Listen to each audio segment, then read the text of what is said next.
Los dos están excluidos. Sí.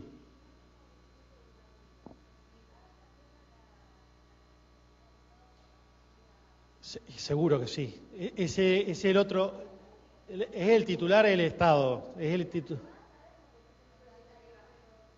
Exacto, es el Estado. Es el Estado el responsable en estos casos y el Estado va a ser el que va a tener que contratar un seguro porque indudablemente va a tener muchísimos casos. Miren cómo fue cambiando el sistema, ¿no? El sistema de Vélez Sarsfield tenía una presunción iuris tantum de culpa del director o el maestro artesano respecto solamente de los daños que causaba el alumno. No incluía el alumno que se lo causaba a sí mismo, el alumno que sufrió un daño del personal administrativo, docente o directivo de las escuelas. Pero esa reforma ya del año 97 fue un paso enorme, porque ahí desplazó la legitimación pasiva al titular, que en realidad decía el propietario, incluyó todos los daños sufridos por alumnos, incluso daños, nosotros pensamos siempre en los daños personales, pero son también los daños patrimoniales, o sea, un alumno que le sustraen una campera. Por supuesto también, y esto lo quiero aclarar aunque sea obvio, este artículo incluye también los supuestos de muertes de alumnos, porque ahí no son daños sufridos directamente por el alumno, porque en realidad el que sufre el daño es el padre o la madre, pero también están incluidos responsabilidad objetiva agravada, puse porque no permite dos eximentes que son muy importantes, sistema de seguro obligatorio y la exclusión de los establecimientos. ¿Sí? ¿Cómo no?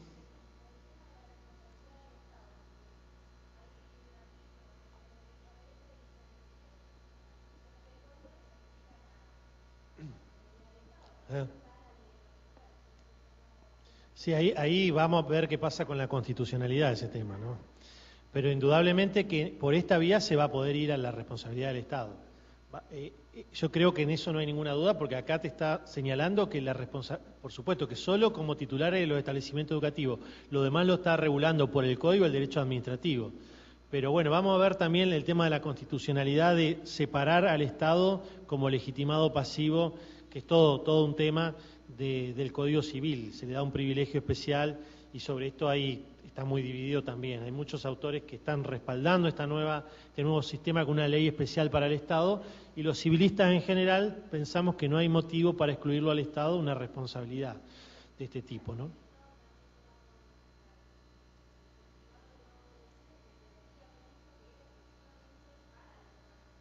Sí.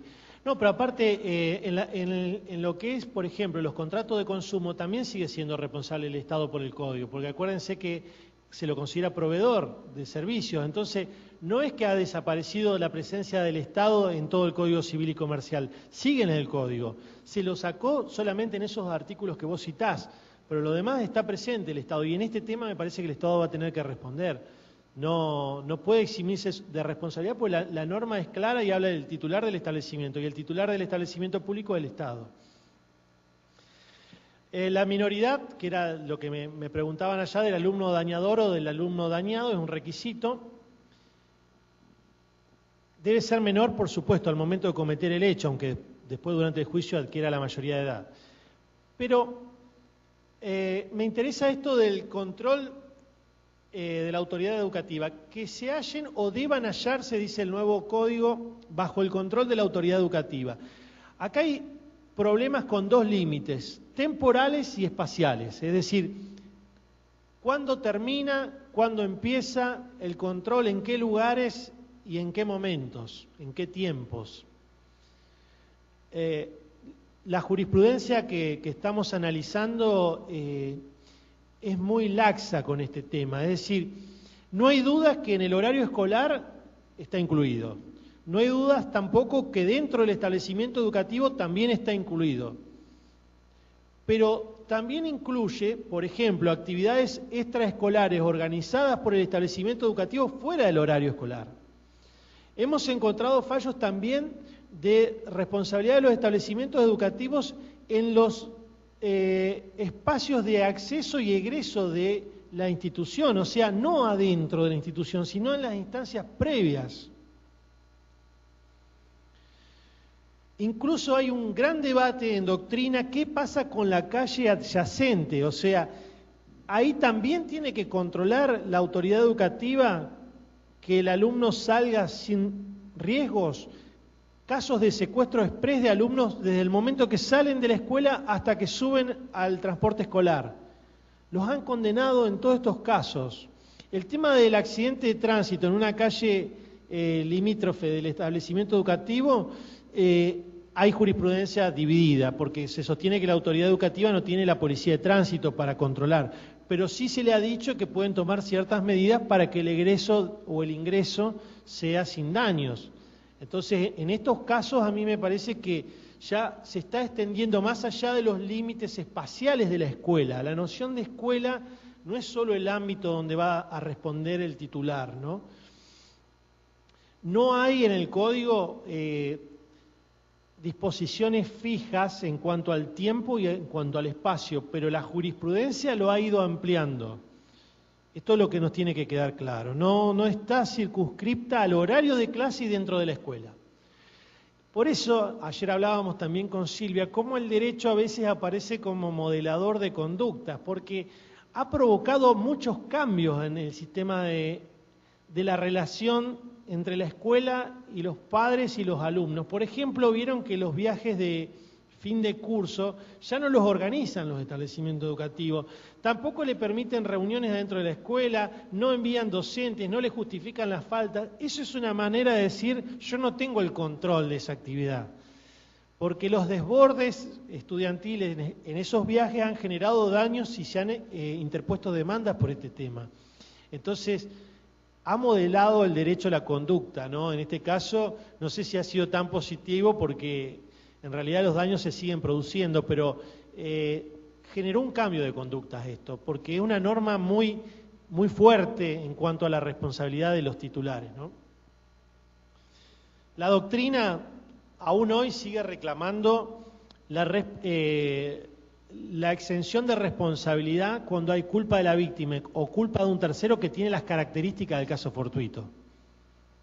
Pero esto sería una interpretación contraria a lo que dice la norma.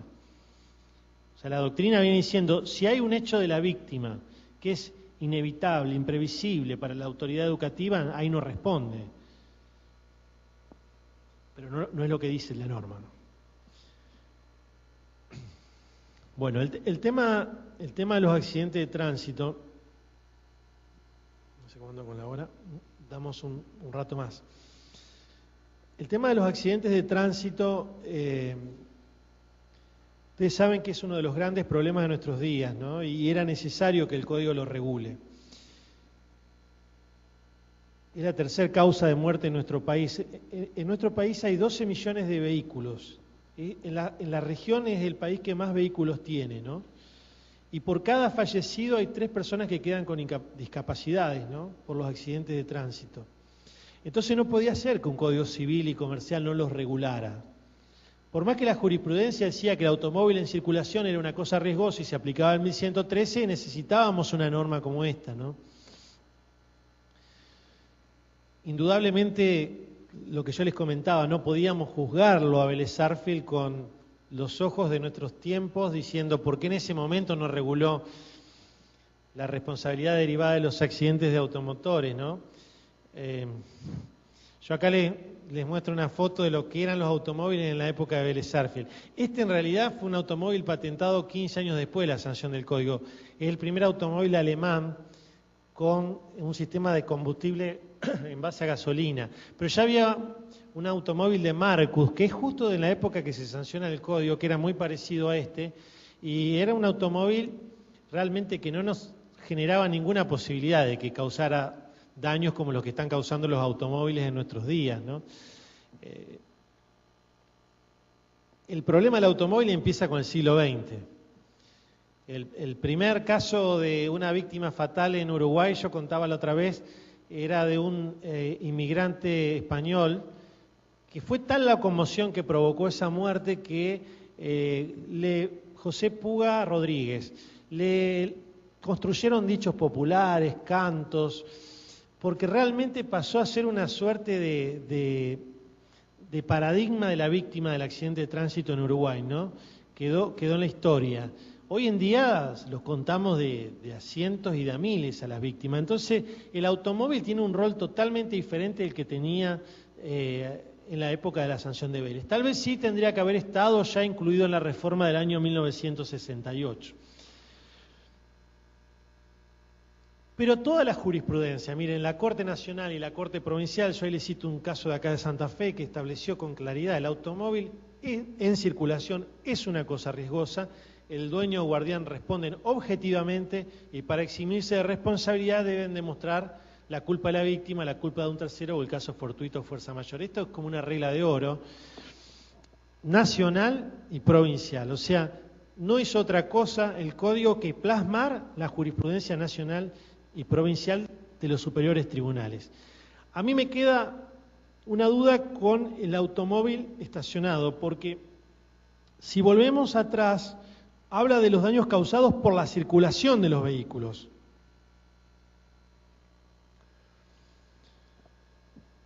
En definitiva, la jurisprudencia, por ejemplo, la jurisprudencia de Santa Fe, establecían que también eran cosas riesgosas los automóviles que estaban estacionados en forma antirreglamentaria y que tenían incidencia causal en el resultado.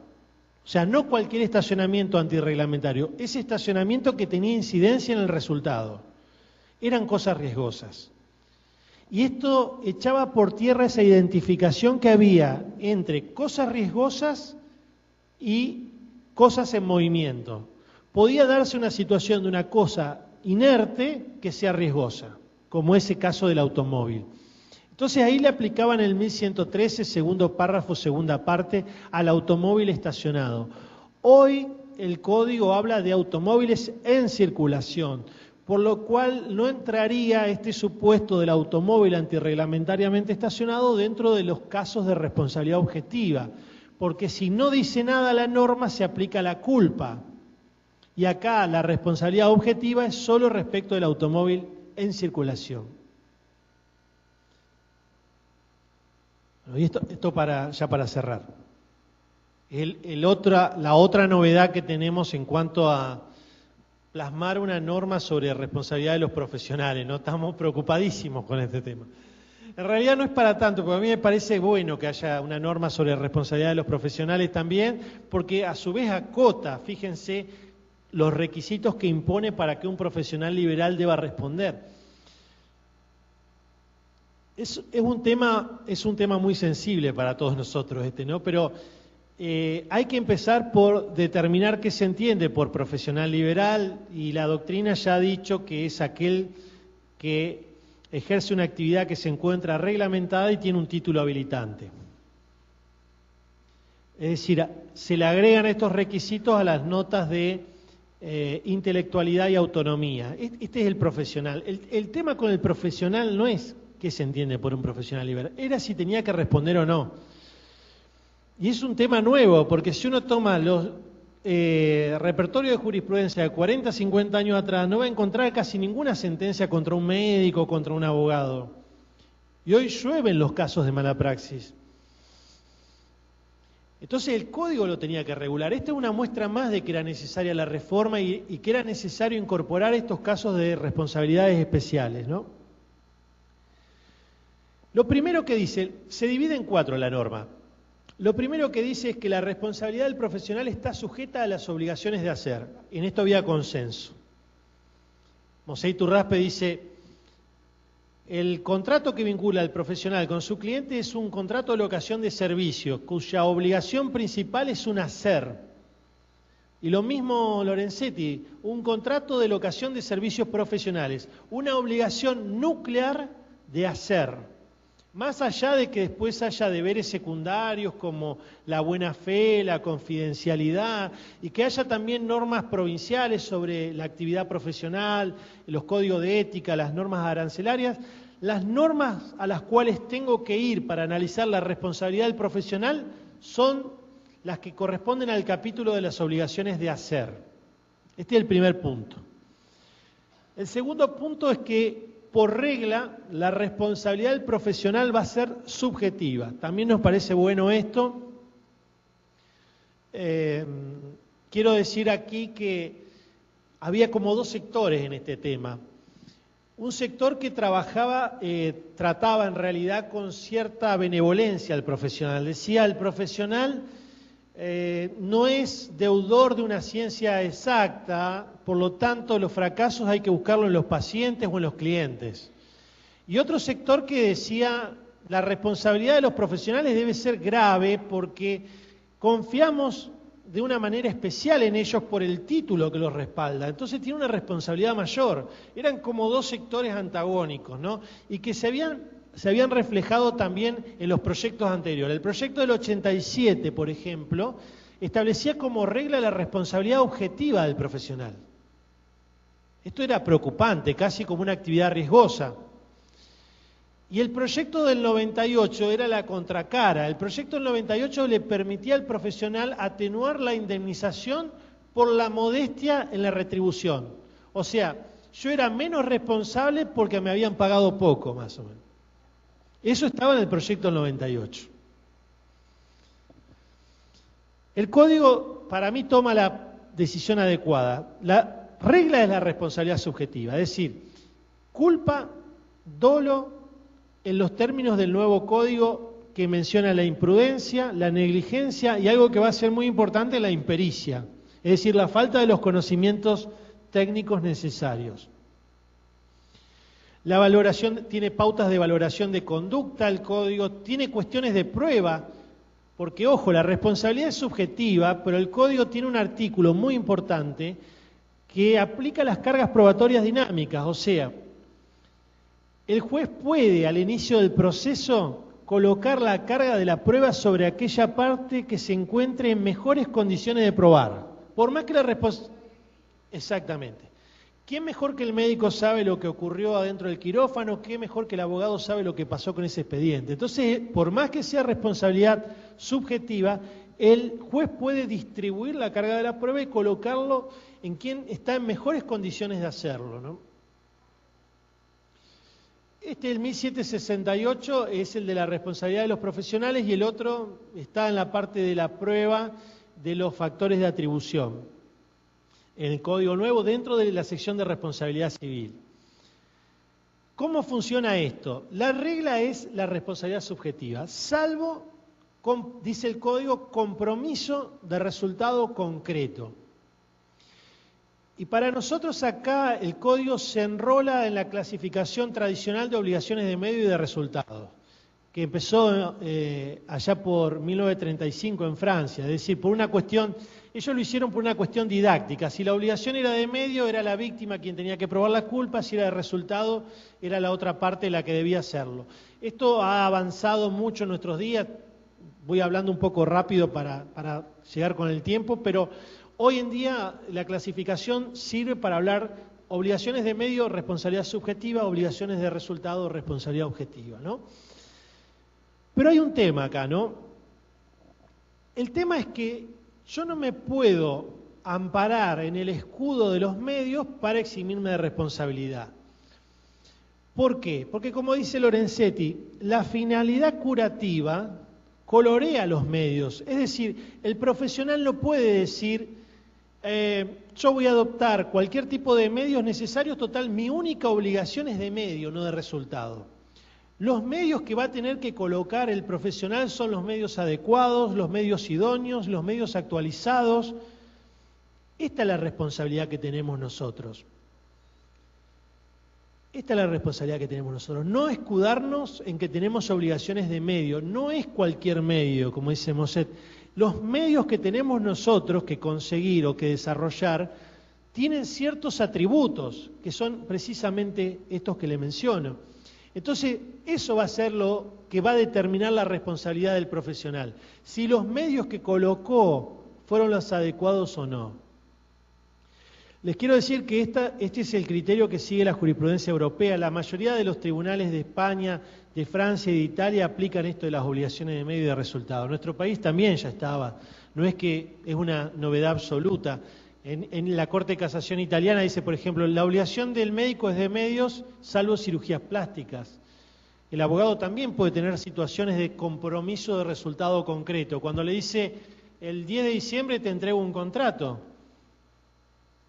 te redacto un contrato para el 10 de diciembre. Bueno, son obligaciones de resultado. Ahí la responsabilidad, si no se logra, va a ser objetiva.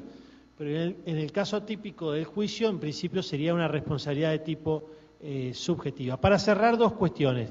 No se aplican las reglas de actividades riesgosas, que algunos tribunales la aplicaban, por eso les digo que no nos tiene que preocupar tanto esto de que esté regulado, es muy bueno que esté, porque había algunos desbordes de aplicarle a la actividad de un abogado la consideración de actividad riesgosa, entonces su responsabilidad era objetiva y prácticamente todos los juicios que se pierden hay que indemnizar, esto era un exceso.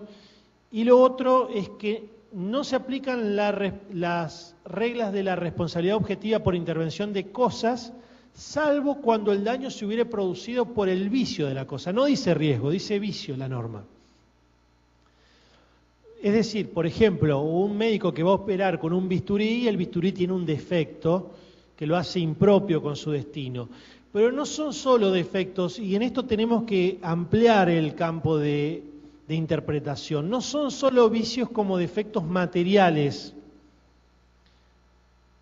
el caso del bisturí, el caso de la anestesia, sino también vicios, y sobre esto está trabajando mucho la doctrina y me parece que es muy importante también lo que se vaya a escribir en todo este tiempo, vicios de información, vicios de diseño, vicios de fabricación.